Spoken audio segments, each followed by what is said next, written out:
So my work is based in sight, and I think of myself as a sight responsive dancer.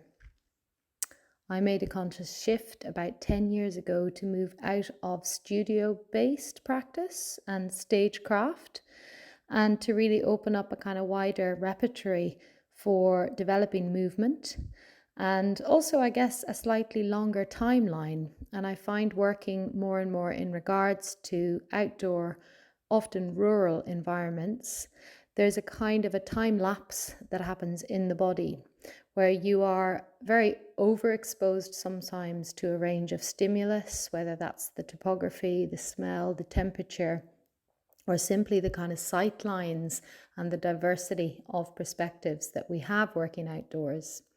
And I find that that sets up a kind of longer residual trace in terms of the somatic capacity in the body to digest and sort of produce sensory based movements in response to these images. For me, memory is quite an important part of the work. And that could be intuitive memory, a sense of a kind of maybe even ancestral memory. So, what is it to really belong to a place or have a sense that we've been there before? But also very much working with the kind of rules of the eyes and also the fingers and also the toes. So, how do we really activate ourselves working in this kind of sight based stimulus? And we make choices, very considered compositional choices about how to navigate the body, where to move to, when to stay still, when to listen.